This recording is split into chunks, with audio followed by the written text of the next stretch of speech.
Recording from the gateway to the Rocky Mountains, this is the Titan Applicators Podcast, where we dive deep into conversations centered around spray polyurethane foam and specialty coatings. I am your host, Tony Bach. I have the privilege of welcoming a fellow foamsman, a colossus of polyurethane foam application, an esteemed advocate of the polyurethane foams industry, and a mentor and friend to me personally, Mr. Butch Mackey. Butch is the roofing market manager at NCFI Polyurethanes, managing all aspects of the roofing market for NCFI. This includes marketing and overseeing testing for obtaining credentials, as well as field testing of all products sold as roofing and waterproofing products. With that said, in his 40 years of experience, Butch has worn many other hats in the spray foam world, including but not limited to spray foam insulation. Mr. Mackey, thank you for joining us today. Thank you, Tony. Thank you for giving me this opportunity to chat with you.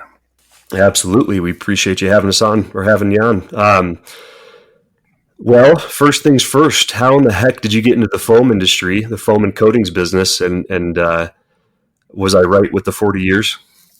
It's actually slightly over 40 years now, but we'll stick with 40. I'm sorry for cutting you short. No, that's all right. I don't know that anyone wakes up one day and says, I'm going to go get in the foam business and makes a career of it. I was, after, graduating high school, I was attending college part-time, working full-time. Thought I had my life all planned out, and then one day I decided that I didn't want to do what I was studying for, and I didn't have a clue what I wanted to do. So I kind of just kept on part-time in the whole college thing until I have an opportunity to go to work for an equipment supplier. And I was what they called plural component specialist, and that led me to meeting a person that was taking over as vice president of sales of a small foam blender in Houston, and I went to work there for a couple of years and had the opportunity to join NCFI after a couple of years there, and I went to work for NCFI in August of 1981, so I've been there quite a while now. And they've not run me off, and I haven't found anything that I wanted to do anymore. So I just have kind of stuck it out there. Well, what kind of products does NCFI offer? Well, NCFI is probably a little unique in the spray foam industry in that we make a wide variety of polyurethane products. And the company began as a division of Barnhart Manufacturing, and it was founded in 1963 as a flexible foam blending operation, which today we are still a flexible foam blending operation. So seat cushions and car seats and Tempur-Pedic type mattresses and anyway, carpet pad, you name it. If it's made out of flexible foam, we probably make it. And after being in the business for a couple of years doing that, they had the opportunity to start making spray foams for Apple storage was their first foams that they made spray foam for. And started making those products. In 1965 or 66, they became a Guzmer distributor, which was the original manufacturer of foam spray equipment, and they continue to expand their presence into the spray industry as well. So today we make everything from spray foams to flexible foams and elastomers and polyureas and pretty much anything that has to do with polyurethane, we probably in one way or another participate in that side of the business.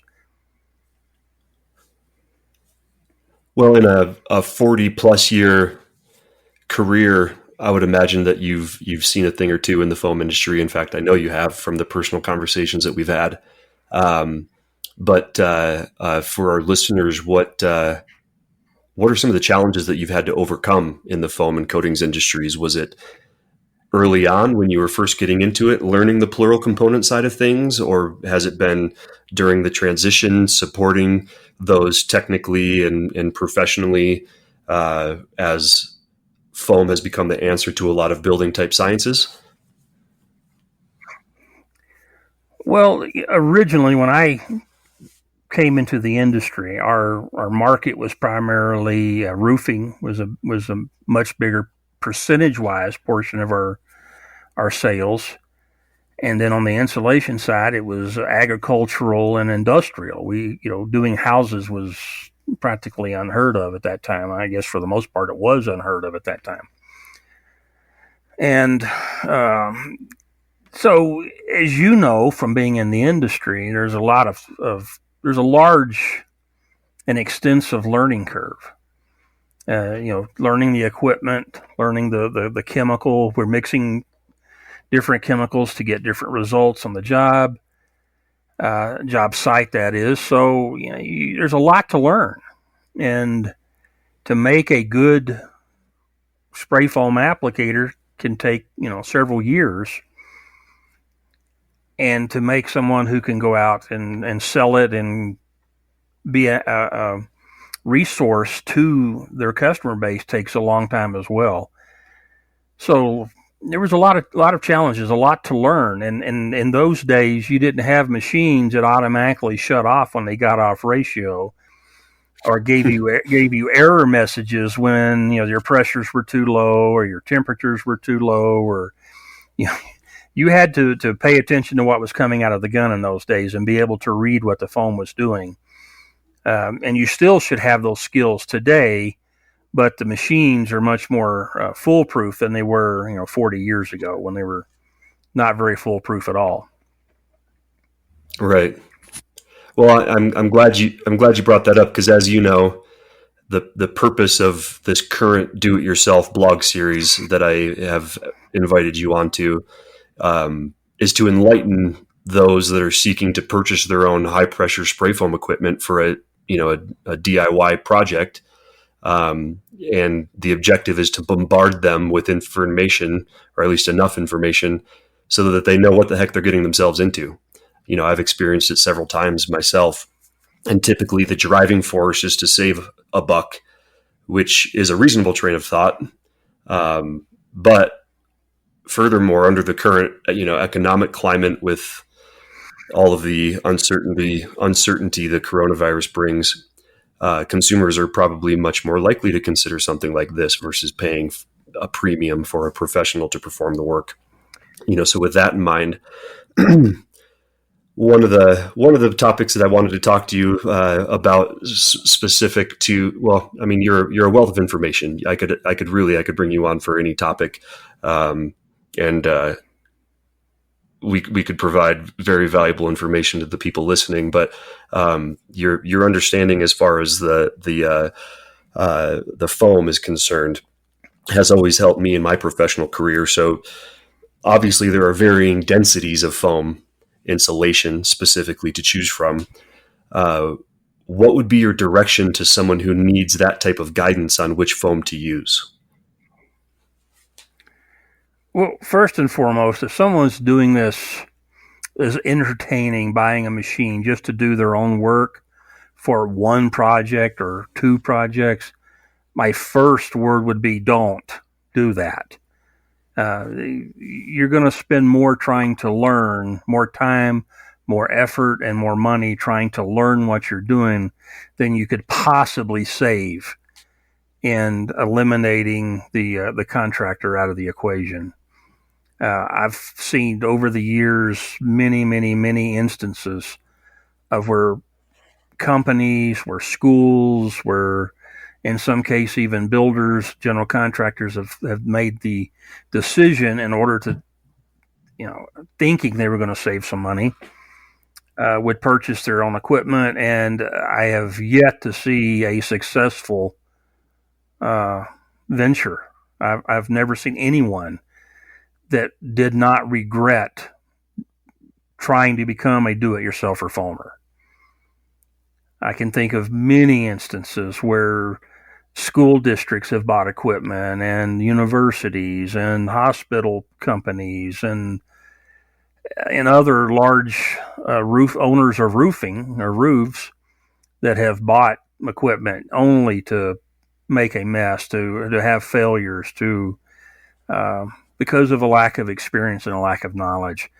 And even if they could acquire the knowledge, you unless they're going to go out and hire people, they can't acquire the experience until they actually do it. And it's one thing about NCFI is we have no trouble saying no. When people call us up and they want to buy a machine to go out and spray their own roofs or their own insulation projects,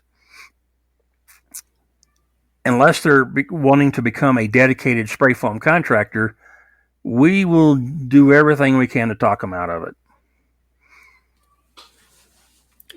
Well, you're kind of with that said, you're kind of a unicorn in a field of horses, because there's a lot of there's a lot of suppliers and manufacturers reps out there that are really building up these prospective clients, even though that they know their only intention is to spray at one time and potentially be done. Where they're essentially establishing a sense of bravado in these folks, thinking, yeah, you can do it. Absolutely. So it's kind of contrary for you. Granted, you have a national status to your title with NCFI. In the long run, the bottom line of your company is directly proportionate to the amount that you sell. So it would be in your best interest to increase that bottom line. But there's a bigger picture in the industry, I would imagine. And for you to say something like that, it speaks volumes in my mind, as far as, if you're willing to sacrifice a small amount of sales for those to better the industry, even though I'm preaching from the top of a mountaintop, it at least helps me sleep at night knowing that I'm not crazy, or at least not the only crazy one. Well, once again, speaking from experience, if someone is wanting to buy a machine and just spray their, a couple of jobs of their own choosing, and then be done with the machine, from our perspective as a company, from NCFI's perspective, the amount of time we're going to have to spend with that account would pretty much preclude them from being a profitable account for us. We really can't charge them enough for the foam to make that a profitable venture, because we're going to spend massive amounts of time with them. We know that they're going to have problems. We know that they're going to require a lot of hand-holding on our part. And it's not in our nature at NCFI to sell them the machine, sell them the foam, and say good luck. So right. There are people who would probably do that, and that's just not our way of doing things at NCFI. So having said all that, there are a lot of different foams for different applications.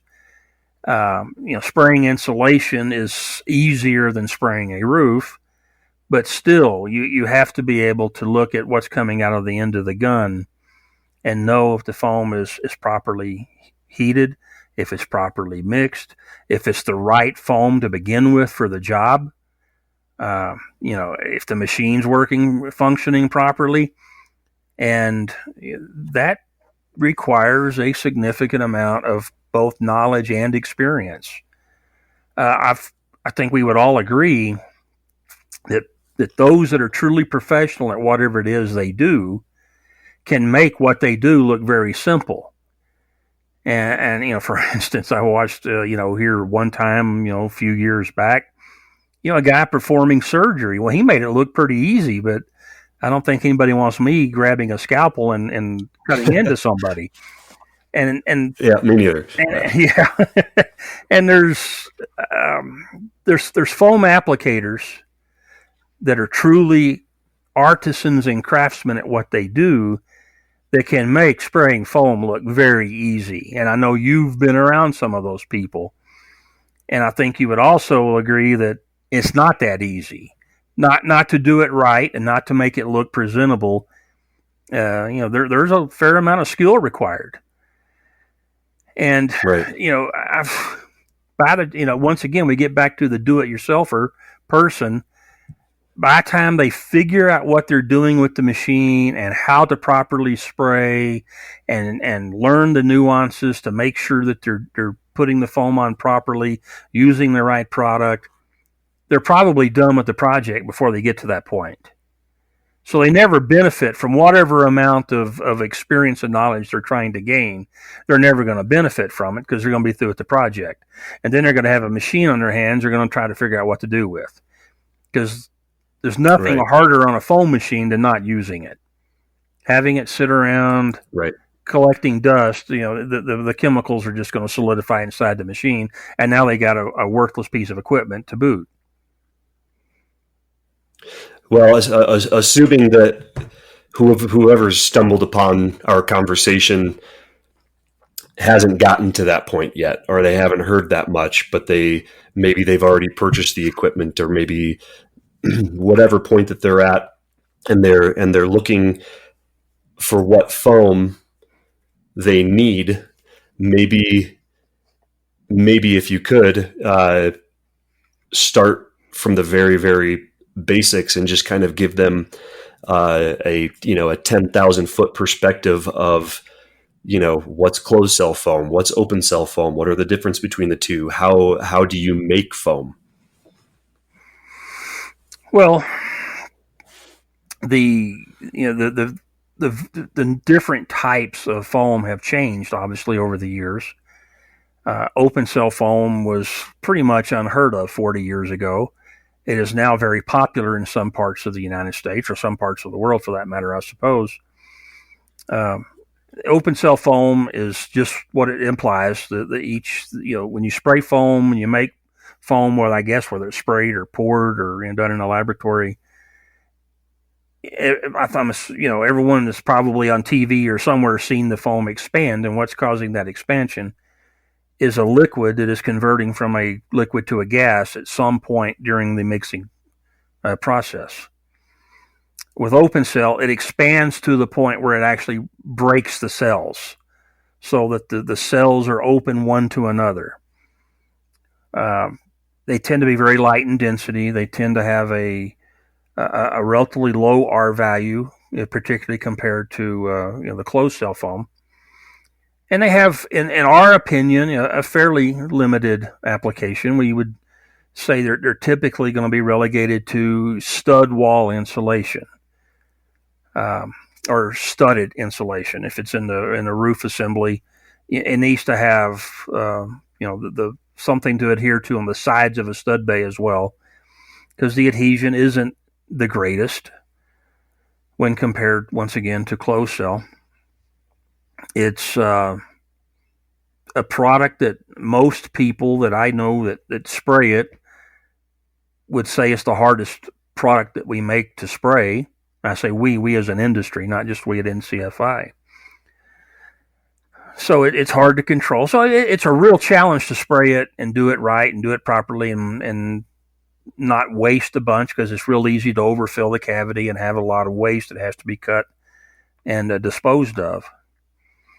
Then the lower density closed cells, say the 1.7s and the 2 pounds, where we start getting into products that can be used in more commercial applications, agricultural applications, as well as a studded application, be it commercial or residential. They provide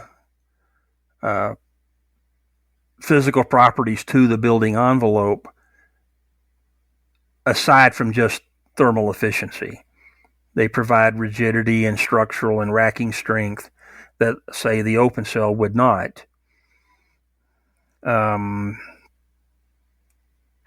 not usually, the contractors are not usually quite as concerned with the appearance in a stud cavity as they would be if they're spraying an agricultural storage or a large warehouse or something where the foam's going to be more visible. So the skill level changes a lot depending on the type of job. And Then we move on to the roof, where the skill set is vastly different, because we're not just trying to know how to operate the equipment and properly spray the foam, but we have to have good roofing practices as well. We have to make sure the water sheds the right direction, and we're not shedding against an area that's not flashed properly. And so there's a lot of roofing practices that have to be learned, in addition to the proper application of the spray foam and the proper operation of the equipment. So you don't see a whole lot of people, a whole lot of sprayers that try to operate in both realms, insulation and roofing. There's some, but probably fewer now than there ever has been. Most companies either tend to be roofers or they tend to be insulators. And it's a big leap to go from one to the other, but particularly from insulation to roofing, that's probably twice the leap that going from roofing to insulation would be. Right. Going back to somebody that is looking to install their own foam. Obviously, there's a wide range of SPF systems available. And there's various densities, and each of those types of foams exhibit different limitations and characteristics. But if there's that person where they've already made the purchase and they're going to install it, let's keep it simple. From my experiences of what I've seen, it's either been a residential house where they want to spray, they're considering installing their own foam insulation, or a commercial type build, whether it be agricultural or shop warehouse type. What are a few questions, in your opinion, that they should ask themselves when they're currently purchasing foam or looking around for foam? Well, it's probably easier today than it has ever been, because we have this thing called the internet, which makes finding people and doing a little research much easier. And also there's far fewer manufacturers of polyurethane foam chemicals than there ever has been. I don't know how many were in business 40 years ago, but I would say it was upwards of 30 manufacturers across the United States. And the companies tended to kind of carve out little regions of the country. At NCFI, we kind of had that, eastern coast, from, you'd say the DC area south and inland, not probably maybe to the Mississippi River. And that was kind of our little area. And there were other companies that had other little, areas carved out. And then companies started, like NCFI started expanding and reaching out, wanting to market in other areas. And there's been a tremendous amount of consolidation and companies selling out, particularly I'd say over the last 15 years, where, we're down to just a handful of what used to exist. So the good and the bad of that is the companies tend to be much larger now. The big difference in that is that there's a lot more product sold through distribution. When I got into the business, distribution was pretty much completely unheard of. Everybody sold directly, and they monitored and took care of their accounts in their area that they were doing business with, and they did their best to service them and make sure they were doing things as right as possible. Now there's so much being sold through distribution, and I don't know as a percentage industry-wide, but I would guess it's far greater than 50% now. So there's so many more outlets, and there's not nearly the number of trained people to service the additional outlets and the additional number of customers. So to answer your question, they really better know who they're doing business with, because there's the brain drain's been fairly significant.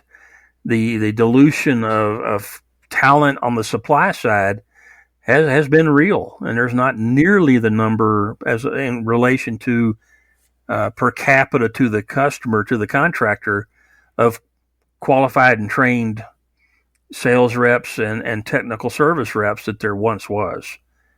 There's that has become a real issue, in my opinion, within the industry. Yeah, that's a good point. Obviously, speaking from your position or your experience with NCFI foam, I'm sure you could touch on other people's foams as well, but I don't want to get you in trouble. What may be some significant product differences among manufacturers that could potentially affect how a do-it-yourselfer's installation might go? I would say that this is obviously just my opinion, but in my opinion, the quality across the industry is probably as good as it's ever been. I don't know that there's anybody out there that's making junk foam. There probably was at one time more than one or two people doing it, but in today's world, with as I've already mentioned, the consolidation, the quality across the board is probably much higher than it's ever been. So I think that finding a quality product should be something that is very achievable. Now, obviously, I work for NCFI, I collect a paycheck from them, but I also would wholeheartedly say that I think we make as good a product as anyone, and better than most, and maybe better than all of them. But that's not to say that if they go buy from brand X from someone else that they're going to suffer because of that. I think we have some advantages in some areas. I think we certainly excel in cold weather and high altitude applications, probably because we had to. In my case, when I was a sales rep in the field living in Colorado, if I didn't have a high altitude cold weather product, I was out of business. And for many, many years, we truly dominated the cold weather / high altitude markets.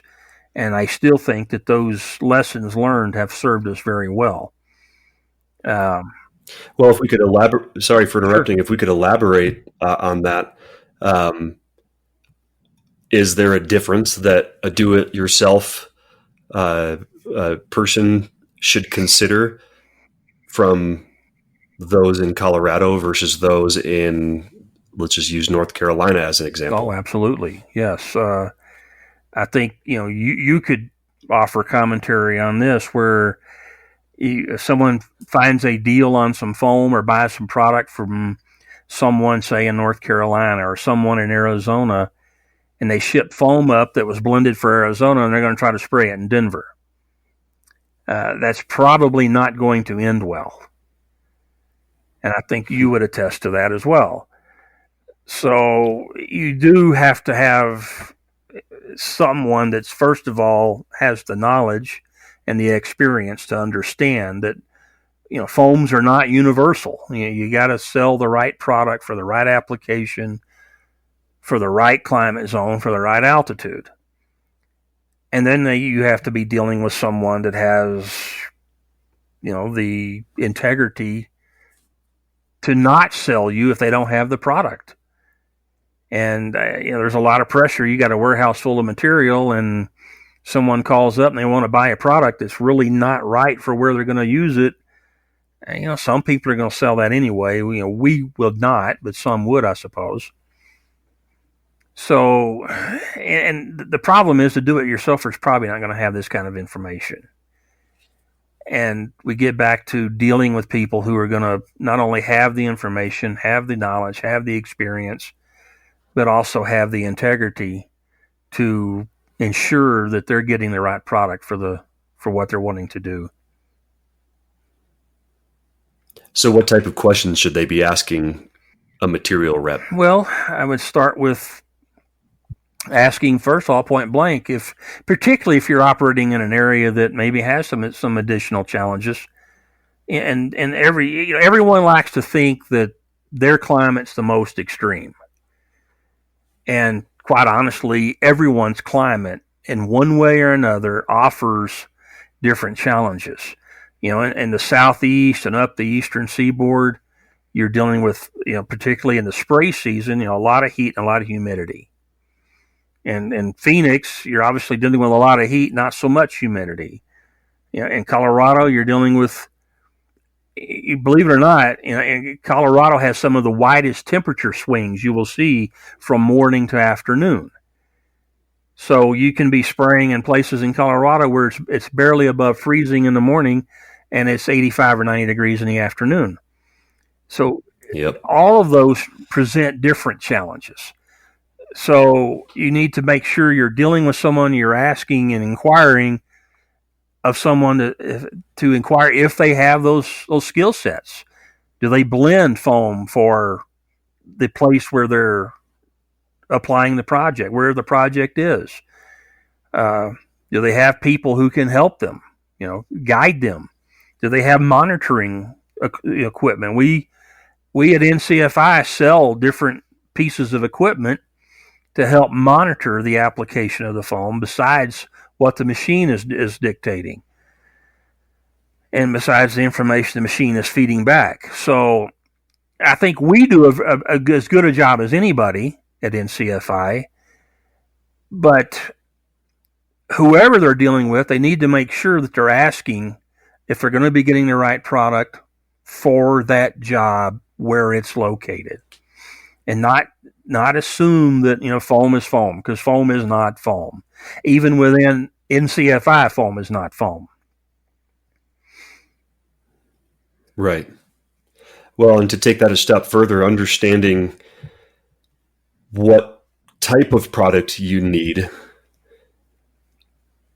requires an understanding of several different elements of the installation. And without, I know I'm opening a can of worms here with you, but without getting too hot and heavy in the details, how much do building science and building codes come into play with how much foam somebody needs to buy?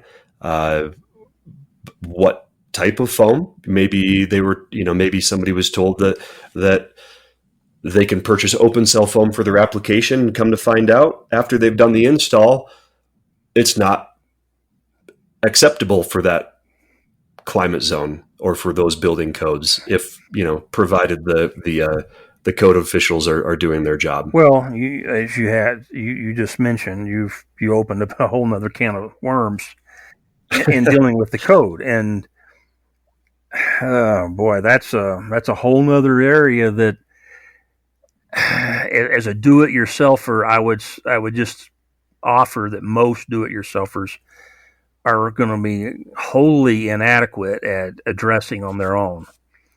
They're going to need to really be able to rely on their material suppliers. And, we at NCFI have spent an enormous amount of time and effort and money in developing products that are code compliant, and in developing application procedures that allow us to be code compliant. And I think we have a very good grasp of what the code requires.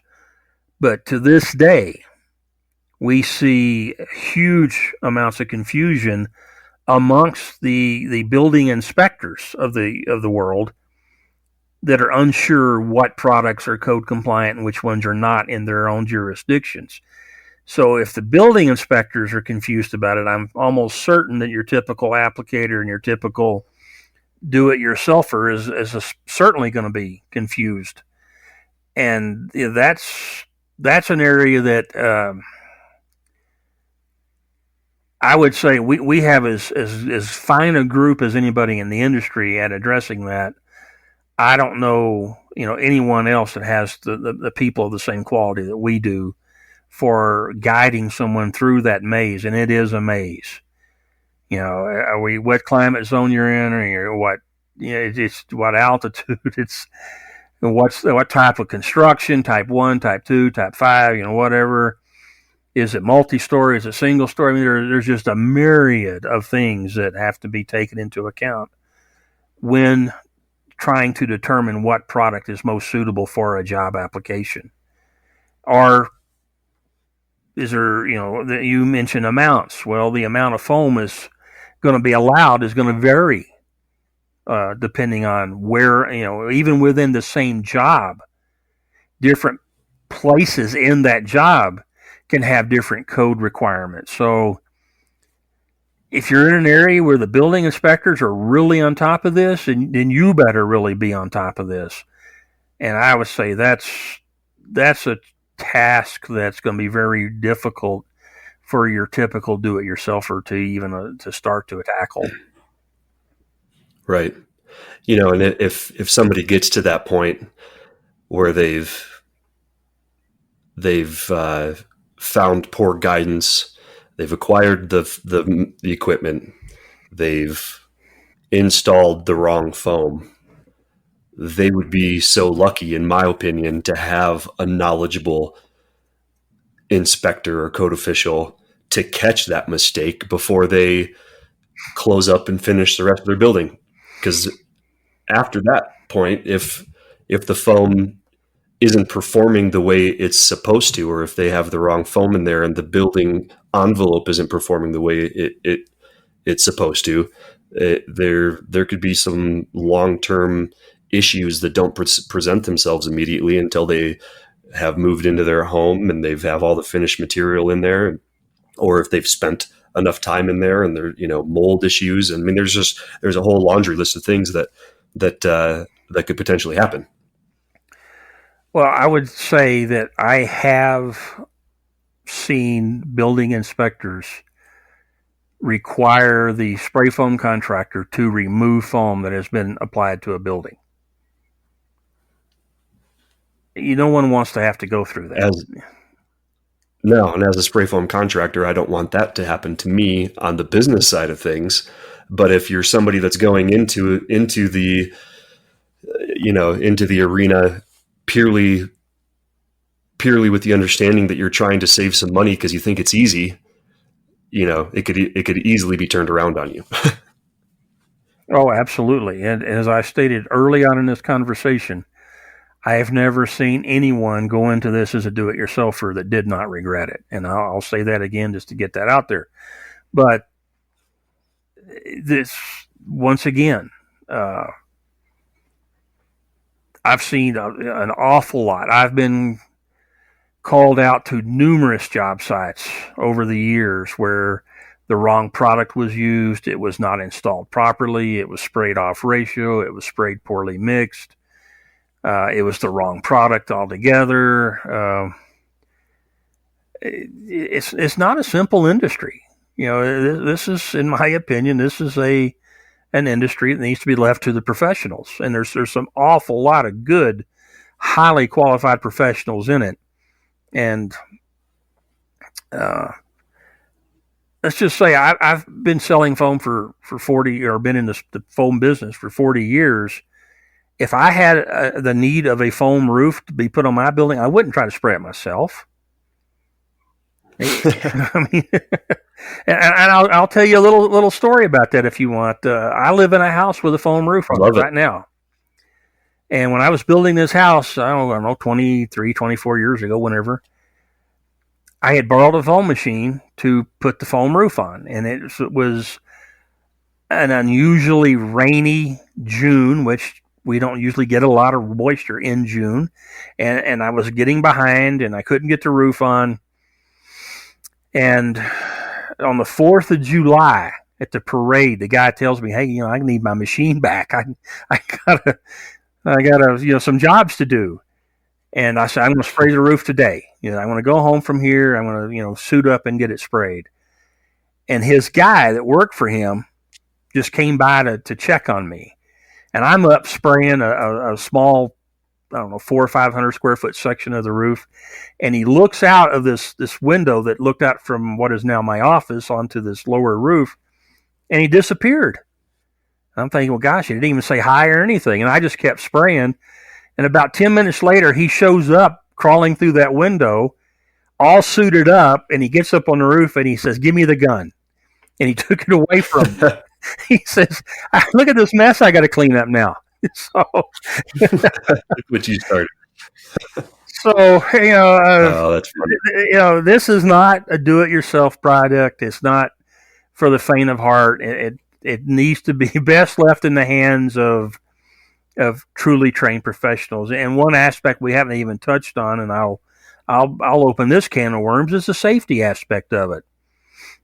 Yes. There's PPE, and all in the news. That's all we hear in the news these days is PPE because of what's going on in the world at this time we're recording this. But in foam, we got to protect our skin and our eyes and our respiratory system. And once again, I've seen YouTube videos of people who've gotten a hold of either a machine or some froth packs they bought at Home Depot or something, and they're spraying and they're videoing, and they're not using any of the PPEs. We don't need people getting hurt and getting sick because of the misapplication of the product during its application process.